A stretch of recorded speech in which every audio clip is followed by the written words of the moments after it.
So as Laura says, I'm going to talk to you a little bit about a case study we have with the Cashmere Centre. They've been working with us now for over 12 years, both on customer recruitment and customer retention. So it's a bit of a sort of rounded picture on how we can work with businesses. But just to give you a bit of background on who the Cashmere Centre are, they've been trading since 1998. They were set up by Dale. He actually went around and bought overstock from some of the Scottish cashmere producers and started selling through town hall sales, and it very quickly developed into a mail order catalogue. Predominantly targeting the female market. It's still privately owned. We've got Jeff in the audience today, who's one of the directors, and they've been members of the Alliance, as I say, since 2005. The initial focus was on customer recruitment, as they were looking to grow that business. So they were looking at us to find new prospects for the brand. It's obviously a seasonal business, selling cashmere. So it was a two-season approach to recruitment. In the spring-summer seasons, we build very targeted single synergy models, which are sort of aimed to deliver the best 50 to 100,000 prospects to mail. But then moving into autumn-winter, where volume is key, we use a solution called Abacus One, which is where we build models in tandem to validate an individual across multiple models, which allows us to mail much larger volumes and achieve a much stronger level of performance across a larger circulation. And since 2013, we've been the sole supplier of cold data for Cashmere Centre. By 2009, the business had grown to over 100,000 customers, and they challenged us with three things. The first one being to reactivate customers profitably from their growing 25-plus month customer base, to convert from their 40,000 or so inquirers, and provide customer analysis and campaign selections without their need to invest in internal resource or software. So the solution we have is Campaign 360. So this is our fully managed campaign solution where we build an enhanced RFM segmentation and create campaign output files and run all of the post-campaign reporting across 9 campaigns per year. So it's a fully managed service, and it's ideal if you're looking for someone to sort of take the pain of campaign selections off your hands, or you don't have the in-house capacity to do that. That doesn't look good. There we go. So I mentioned that we build an enhanced RFM segmentation. So just to give you an example of how that looks, sort of a simplistic RF segmentation here. We're assuming that a target response rate of 1%, and that they're mailing their 0 to 24-month customers anyway. So what we can see is that they can profitably mail their 25 to 36-month customers, but after that, 37-plus months, they can't get acceptable level of performance. But if we were to overlay that data with an activity in the mature clothing category, we can start to see a more granular segmentation of the base.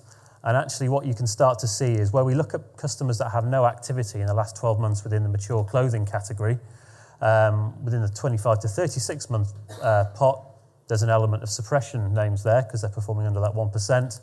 And we can see 2 pots of additional data within 37-plus months that they can use for reactivation.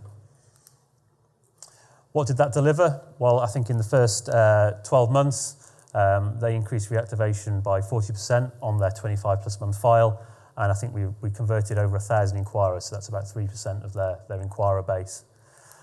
And they've had annualised growth of 12% over the 8 years that we've been working with them, and it's freed up a lot of time for the senior management to focus on new opportunities, which we'll come on to in a second.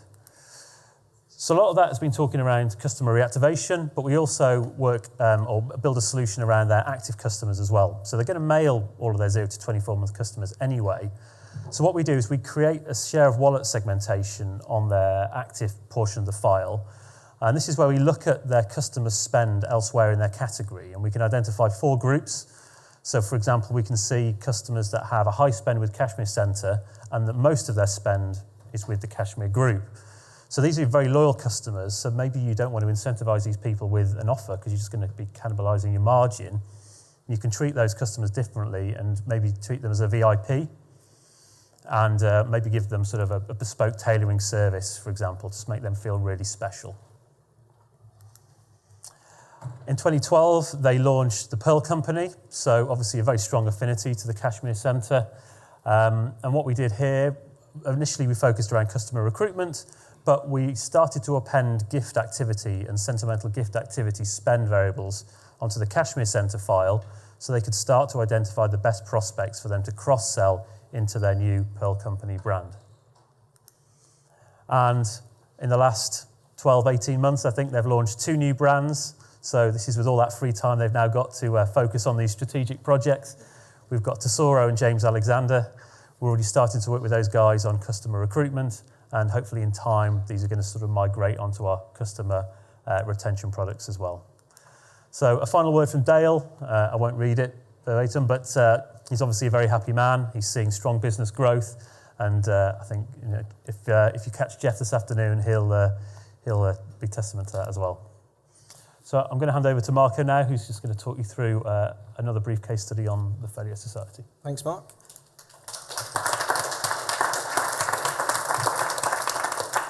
So Joanna obviously did a very good job of setting the scene for the Folio Society already, so I don't need to go into too much detail around who they are, as Mark's just done them. But as part of Joanna's brief when she came on board at Folio was to make the business more efficient, be a bit more clever and intelligent in its selections in terms of how it spends its marketing budget, who it's marketing to. And that's how we started working with Joanna back in 2015. So we've actually worked Folio for about 15 years from a prospecting point of view, but really started working together on customer selections 2 years ago. So we started looking at, say, Campaign 360 as a way we could identify who would be a good reactivation target for Folio to mail at. So they've got 500,000 customers older than 12 months on their database. What they really struggled with was identifying people who'd only purchased once who would be likely to spend again with them. So what we did was looked at the alliance variables that we have and how that could be applied to more profitably mail those single buyers who've only purchased within the last 12 plus months. And the way we did that, as Mark's just mentioned, with the enhanced RFM selection, the real challenge with the Folio Society is that, unlike a clothing brand, there isn't a huge amount of book retailers that we can just look at the activity of. So what we did instead was looked at the 0 to 12-month Folio customer base. We looked at the brands they were most frequently buying from, the top 20 to 30 brands that we would say they have synergy with. And we built a bespoke category based on that activity. So within those top 20 brands, we looked at the activity of the rest of the Folio Society database, so looked at where their 13-month plus customers were spending within those brands, and if they'd been active within the last 0 to 12 months with those companies, we were able to overlay that activity onto their existing RFM segmentation. So that allowed them to be a lot more creative in who they are mailing to. So previously, they really struggled to get any decent performance from those single buyers. With that segmentation, we actually were able to reactivate single buyers with activity in the bespoke category up to 60 months recency. So it made a huge difference to the profitability of their mailing campaigns, how much they were getting back from that.